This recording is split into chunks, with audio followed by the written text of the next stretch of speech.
¿Cómo dejó con la actividad de la semana? Bien, creo.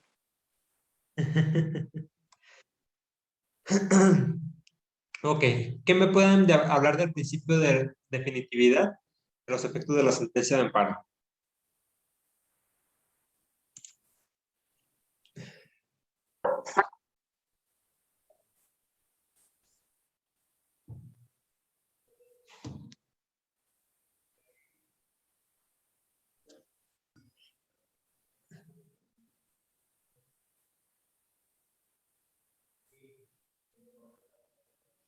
¿Nadie? Me moví aquí.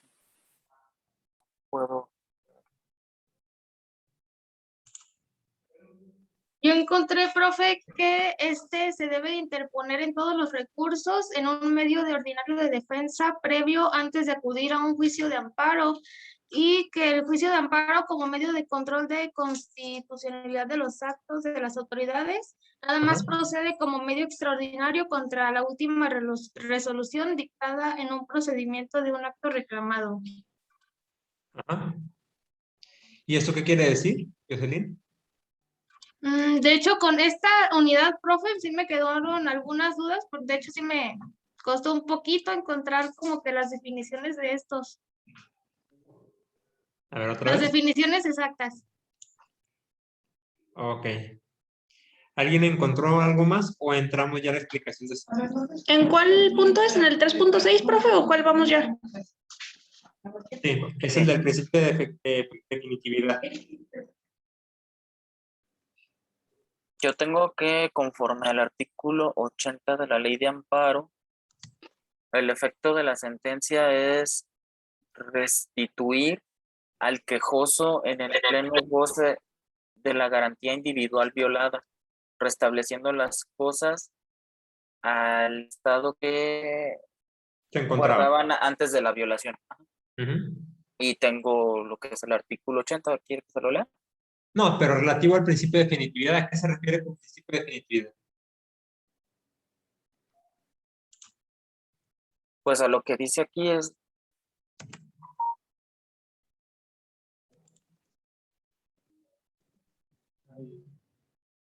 pues habla de que se le tiene que restituir o garantizar al individuo que fue víctima de la violación. Bueno, la violada. No, pero acá nos referimos como el principio de definitividad.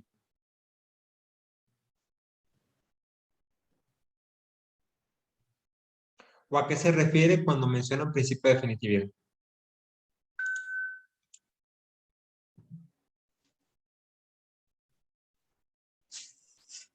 Digo, de forma muy somera, Jocelyn lo trató. El principio de definitividad se refiere a que para promover el juicio de amparo tienes que haber agotado previamente todos los recursos previos. Esto es, si nos constreñimos a un procedimiento, por ejemplo, una demanda civil, obviamente tuviste que haber agotado el juicio ordinario, dictado la sentencia definitiva. Después de la sentencia definitiva, en materia civil sigue la apelación. Después de la apelación, ¿qué sigue? Hablando de recursos.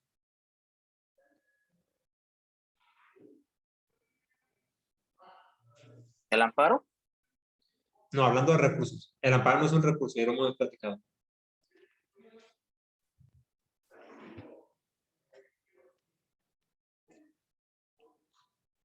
Ya no quedan más recursos. La ley o la Constitución dice que no pueden existir más de 2 instancias para la resolución de tus procesos. Sin embargo, aquí entra el juicio de amparo como juicio procesal autónomo. ¿Por qué? Porque tú te vas al amparo, en este caso puede ser un amparo directo, que resuelven el amparo directo. Te vas, en el amparo directo después es el recurso que sigue es el recurso de revisión. ¿Sí? Por eso le digo que son juicios autónomos. Y esas son las dos instancias en el juicio de amparo, como les comentaba. El amparo va sobre las violaciones procesales y en derechos humanos. Los juicios ordinarios y la apelación va sobre el fondo del asunto. O sea, para promover un amparo tienes que haber agotado todos los recursos previos que te da la ley para poder ir al amparo. Yo, por ejemplo, si me dictan una sentencia en primera instancia de un juicio civil y me voy al amparo, me van a decir que no es procedente porque no agoté la instancia previa que es la apelación. ¿Sí? En un procedimiento penal igual. Si me voy se termina el procedimiento penal ordinario y me voy al amparo, me van a dar para atrás porque no agoté la apelación. O sea, son casos muy específicos y te pide que siempre agotes el recurso previo para partir al amparo. ¿Ah? A eso se refiere con principio de definitividad. Para partir al juicio de garantías, salvo que sea un recurso o un procedimiento, para que lleguemos a un procedimiento sin necesidad de haber agotado el recurso previo, la ley no debe de contemplar ese recurso. ¿Sí? Sí, profe. ¿Alguna duda? No.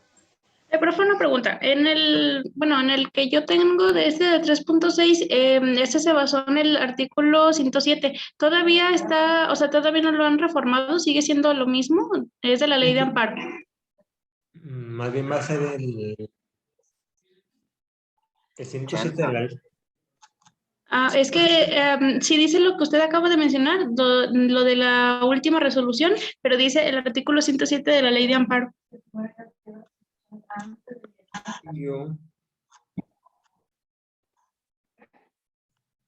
Sí debe de decirlo, pero es en los casos de procedencia del juicio de amparo, si mal no recuerdo.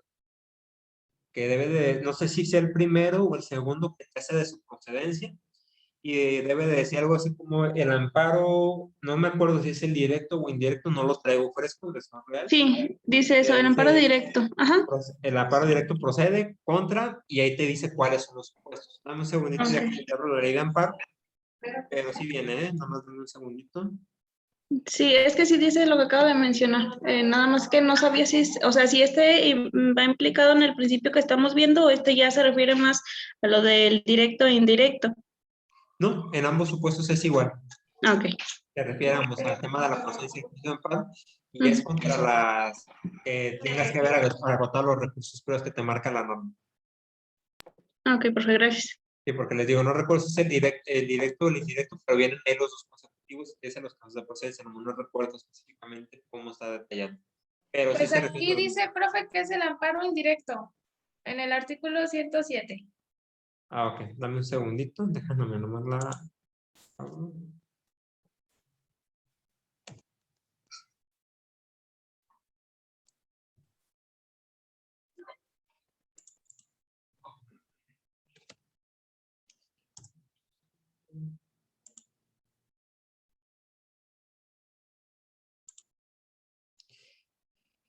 Aquí está, 107, el amparo directo procede y...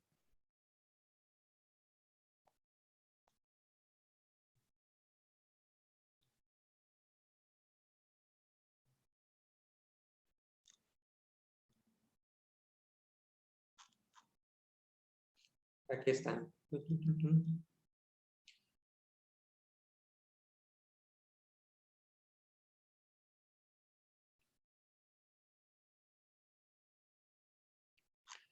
Aquí vienen las fracciones 3 y 4, que te establecen las...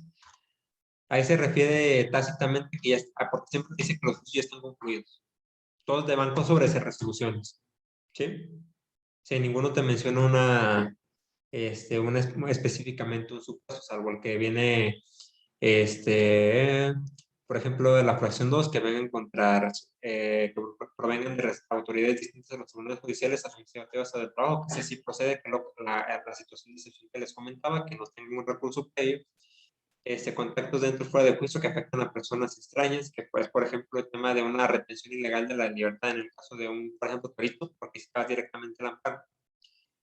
Contromisiones del Ministerio Público, ese ya va sobre el procedimiento, autoridades determinen inhibir o declarar competencia, eso también, y normas generales, actos o omisiones, pero eso ya es directamente sobre juicios específicos de violaciones de normas. Pero sí, sigue siendo lo mismo. ¿Va? Respecto al principio de relatividad, los efectos de la sentencia del amparo, ¿a qué se refiere?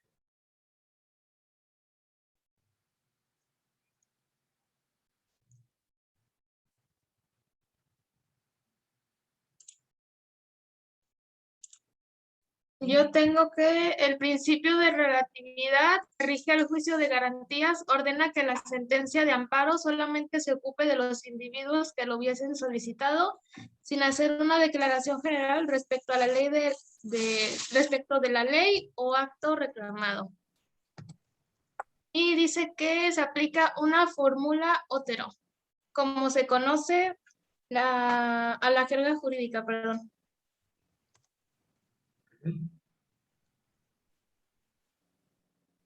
¿Alguien más?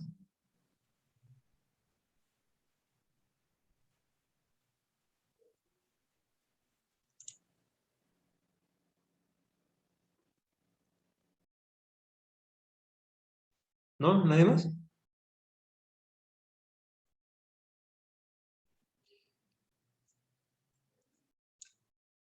Entonces, todo les quedó claro.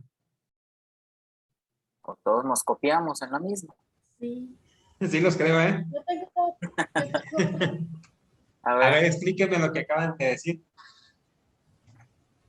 el principio de relatividad de los contratos supone que lo que crean estos, ya sean derechos, facultades o No, pero en obligaciones. el amparo.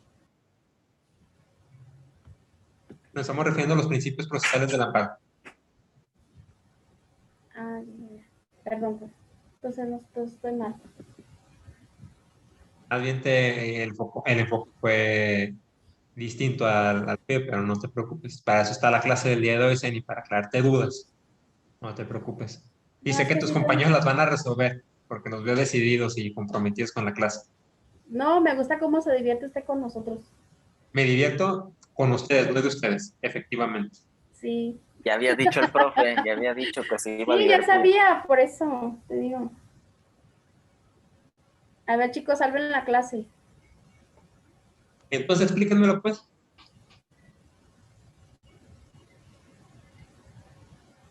Pues no sé si se refiere, profe, además bien que si una persona le violaron alguna garantía o derecho, se vaya a juicio, o es que es lo que yo entiendo por esa parte que dice, no sé. Parte que dice que. Mire, profe, encontré otra cosa. No sé si guste que se la lea. Siento que está un poquito más, tal vez desarrollada. Dice que ordena limitar los efectos de las sentencias de amparo únicamente a quienes fueron parte de un juicio y también les prohíbe expresadamente a que éstas hicieran declaraciones generales. Ajá. ¿Pero a qué se refiere? ¿O ustedes qué entienden?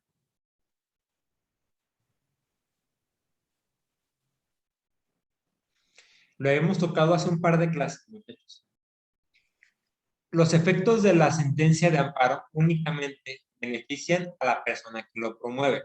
Incluso la ley, no se han escuchado en la Constitución, donde dice que las resoluciones que se emitan por los tribunales del Estado mexicano tienen que ser conforme a la norma, no pueden ser emitidas por mayoría de razón, ni por relatividad, ni por orientación. Algo así ya lo escucharon de que dicen, ¿no?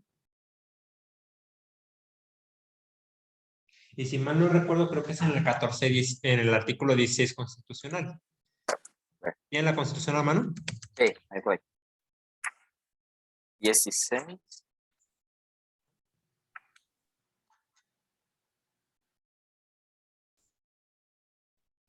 Sí, profe. ¿Qué dice? Nadie puede ser molestado en su persona, familia, domicilio, papeles o posesiones, sino en virtud de mandamiento escrito de la autoridad competente, funde y motive la causa legal del procedimiento. ¿Dice Marcelo? ¿Lo leo todo? Déjame te localizo el párrafo.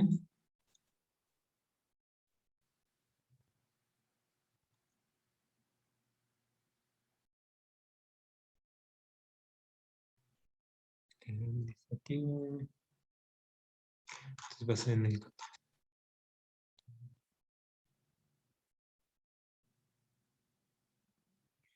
Es en el 14, en el tercer párrafo. ¿Qué dice el tercer párrafo, Esteban? En el 14. Ahí dice, nadie podrá ser pago de su libertad. No. El párrafo tercero. Es 1, 2, 3. En los juicios de orden civil, la sentencia definitiva deberá ser conforme a la letra o a la interpretación jurídica de la ley, y a la falta de esta se fundará en los principios generales del derecho. Así es. 1. No puedes tomar por analogía alguna otra sentencia para decir, es que en aquel juicio lo resolvieron así, por lo tanto yo lo voy a resolver así. Digo, esto ya en su momento lo vamos a ver de forma específica en temas de doctrina. Ahorita, pues, como son principios, no nos estamos metiendo en temas de doctrina, sino que literal el tema de los principios. Pero tú no puedes tomar como referencia una sentencia que existe, como lo hacen en Estados Unidos, que dicen, es que la sentencia de fulano de tal se resolvió en estos términos, es un caso análogo, por lo tanto voy a aplicar el mismo. No, aquí en México no. Aquí en México cada uno de los juicios o cada uno de los procesos son de forma particular. Cada uno de ellos tiene una forma particular de resolver y se va a resolver conforme al caso específico. No puedes tomar algún otro asunto similar, parecido, que te pueda ayudar a dar una orientación al proceso. ¿Sí? Volvemos al tema. Aquí únicamente las sentencias de amparo. Entonces, como consecuencia de esto, perdón, las sentencias de amparo únicamente benefician a quien lo promueve. No puedes hacer extensiva una resolución de un juicio de amparo a una tercera persona. Él tendrá que promover su propio juicio de garantías. Creo que eso sí lo habíamos platicado en sesiones pasadas, ¿no? Sí. Eso es a lo que se refiere. Únicamente de que la sentencia beneficia a la persona que lo promueve. Si yo me quiero colgar de una sentencia donde te dan dictan una resolución donde te dan una libertad, como que porque a mí me va a beneficiar. Si yo estoy promoviendo un amparo para obtener un beneficio, por ejemplo, como en el tema de la vacunación, que estoy muy en boga, de los niños menores creo que es de los menores de edad, que son menos de 18 años. De 12 a 17. Ok, de 12 a 17. Si yo como tutor del niño promuevo un amparo y el niño tiene 7 años, yo tengo que promover mi amparo, le dan la sentencia, ordena que se le vacune, pero tú no te puedes agarrar de mi sentencia para decir, es que como ya lo vacunaron a él, yo quiero que también vacunen a mí. Tú tienes que poner tu propio juicio de garantías de forma autónoma para que te concedan ese beneficio o ese beneficio de salud, ¿sí? Digo, para grosso modo, para entenderlo mejor, y han escuchado ese tema, digo, para que lo traigan un poco fresco. De que dicen, es que tenemos tantas resoluciones de niños que han promovido amparos para que vacunen. Por eso es de cada uno. ¿Va? ¿Dudas?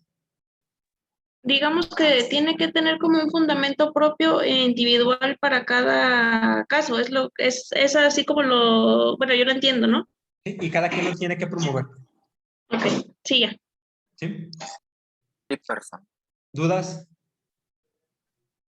¿No? ¿Cuál es el que sigue?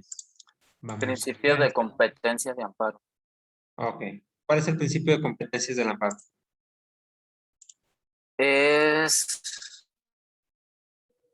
la aptitud derivada del derecho objetivo que se otorga al Poder Judicial para desempeñar la función jurisdiccional respecto de la impugnación de la inconstitucionalidad o legalidad presunta de los actos o leyes de la autoridad estatal.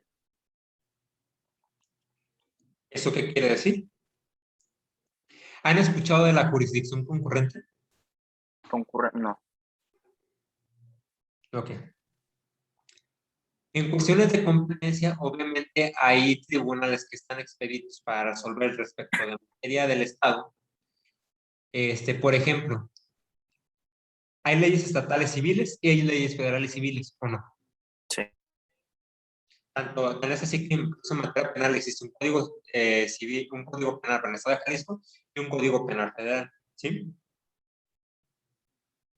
Hay tribunales federales que únicamente se encargan de ventilar asuntos respecto del fuero federal, que se refiere, por ejemplo, a leyes especiales, por ejemplo, la ley de armas de fuego y explosivos, el Código Fiscal, que también en el Código Fiscal trae delitos, la Ley General de Salud, que también trae un apartado de delitos, la Ley de Aguas Nacionales también trae un apartado de delitos. Ahí, la Ley General de Telecomunicaciones también trae delitos. Todos esos son delitos del ámbito federal.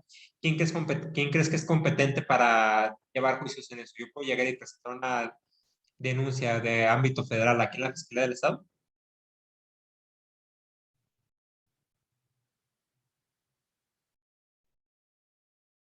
Si me agarran con un arma de fuego, ¿dónde lo hacen? ¿Dónde me metieron mi proceso? ¿Aquí en la Fiscalía Estatal o se va a la Fiscalía General de la República?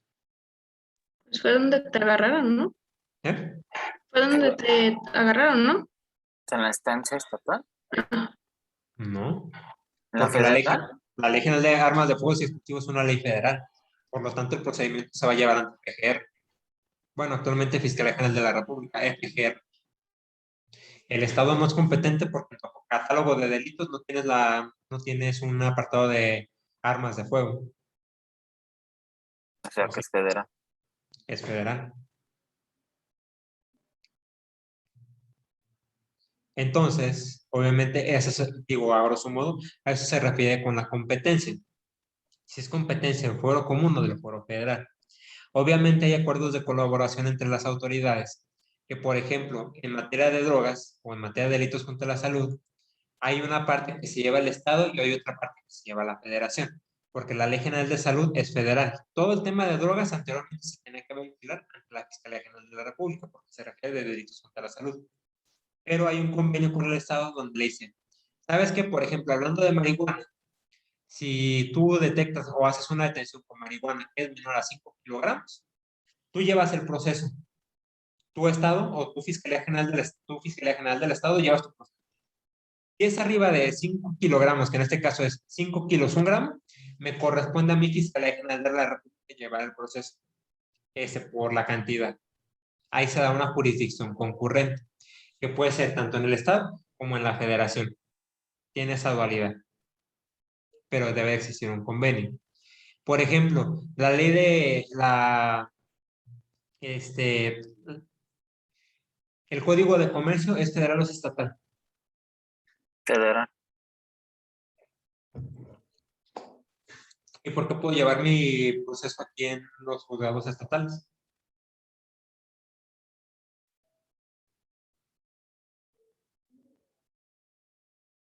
Ya, porque hay juzgados mercantiles aquí en Ciudad Judicial. Sí. Entonces, ¿por qué los puedo llevar por qué los llevo ahí? ¿Por los acuerdos que usted mencionó? No, porque ahí mismo la misma ley te menciona que hay jurisdicción concurrente. Cuando existe jurisdicción concurrente, lo que les comentaba, tú puedes decirlo si lo quieres llevar ahí, o te puedes ir a un juzgado de primera instancia en materia civil federal. Hay juzgados federales que llevan procesos civiles, familiares o mercantiles del ámbito federal. No necesariamente tú puedes elegir si lo quieres llevar aquí o lo quieres llevar allá. Que te da la posibilidad de que tú lo elijas o por la misma tipo de la ley especial te dice, va a ser en el federal o va a ser en el local. Y ahí te dice quién es competente para resolver cada cual. Digo, en su momento se va a agotar de forma específica cada uno de los casos. También no lo quieran ahorita desmenuzar porque recuerden que ahorita es amparo 1, ahorita únicamente estamos viendo competencias. Digo, estamos dando una pequeña pincelada apenas, muy por encimita. En su momento lo vamos a ver de forma específica ya cada uno de los puntos, ya de forma concreta. ¿Va? Ok. Digo, para que tampoco se vayan a presionar y es que me tengo que resolver. No, tranquilos. En su momento lo vamos a ver de forma específica, porque sé que los temas son muy amplios, pero ya va a haber un momento para verlo de forma específica cada uno de los puestos, para que no se me vayan a ir de que no tengo que aprendérmelo y relájense. ¿Va? Sí, Digo, el tema nada más aquí o en este principio, nada más que le quede claro, el tema de las competencias, que la determine la misma ley, si es una ley especial, si es una ley general, o si es de competencia, o si la competencia que te da es federal o es estatal, nada más. Si la ley es general, le corresponde a la federación. Si la ley es especial, regularmente son al Estado, salvo que sean leyes federales especiales. ¿Va? Ok.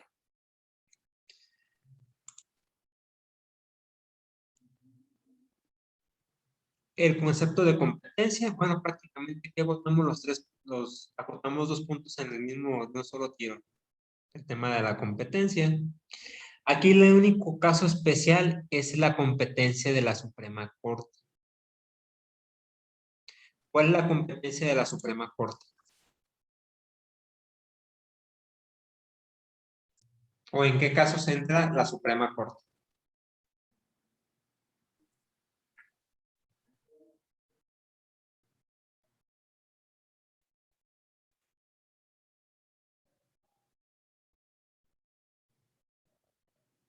Pues aquí dice que en virtud de lo tiene como responsabilidad fundamental la defensa del orden establecido por la Constitución Política de los Estados Unidos Mexicanos, además de solucionar de manera definitiva otros asuntos jurisdiccionales. Sencillo, en su momento lo vamos a ver porque se aborda también el tema de cuáles son los pasos que lleva la Suprema Corte. La Suprema Corte de Justicia de la Nación entra a resolver controversias cuando, por ejemplo, bueno, en su momento vamos a ver cómo se crea la jurisprudencia. La jurisprudencia, para que se cree, debe de existir 5 resoluciones en el mismo sentido. Que acuérdense que la jurisprudencia es ley, es interpretación que le da los máximos tribunales a una resolución. Que en este caso son 5 resoluciones en el mismo sentido, o que existan 2 resoluciones que tengan criterios contradictorios y sobre uno de ellos va a salir una resolución. Eso también se vuelve jurisprudencia. 2 criterios contrarios, entra la Suprema Corte a decidir y dice, ¿sabes qué? Me oriento por ese criterio y así va a ser la resolución. Esa es como una parte de las funciones de la Corte. La otra, resolver controversias constitucionales o o controversias de inconstitucionalidad. ¿Qué se refiere con esto? Problemas entre 2 estados de la República. Si han escuchado de repente que tienen problemas, por ejemplo, Jalisco y Colima por los límites territoriales. Sí, ¿Quién cree que va a resolver sobre eso? la Suprema Corte. Exactamente, porque es un problema entre 2 estados de la República o un estado y la federación.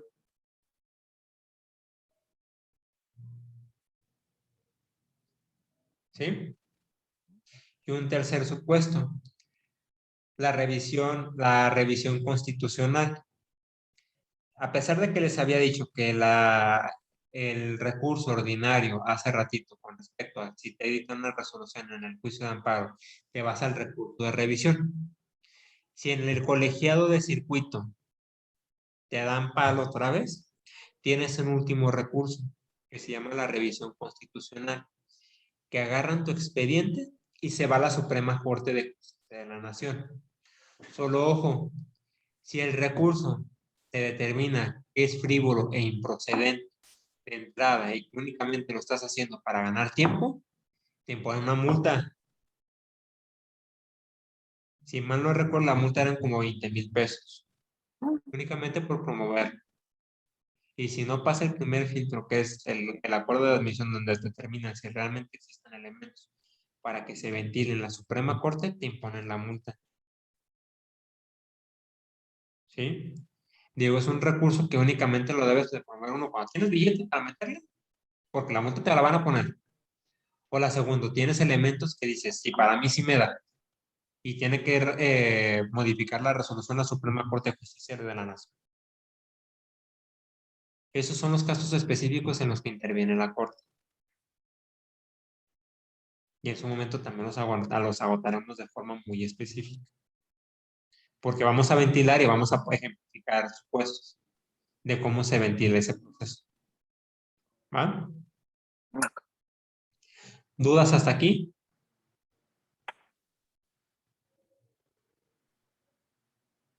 ¿Podemos cerrar la sesión? Muy bien, profe. Digo, ahorita, afortunadamente para ustedes, estamos viendo puros conceptos. Cuando nos metamos a los casos en específico, ahí sí nos vamos a divertir. ¿Más? ¿Más que yo? No creo. Bueno, yo más que ustedes, sí. Ustedes no Definitivamente. tanto. Entonces, vamos cerrando la sesión por el día de hoy. Si tienen dudas, un rato más actualizo la plataforma para, creo que la siguiente semana, no recuerdo si ya vamos a tener examen, pero creo que sí. Igual lo reviso y les aviso. ¿Va? Sí, profe. Listo, muchachos, pues pasen un excelente fin de semana y nos vemos la siguiente semana. Igualmente, profe. Igualmente, profe, bye. Nos Gracias. vemos.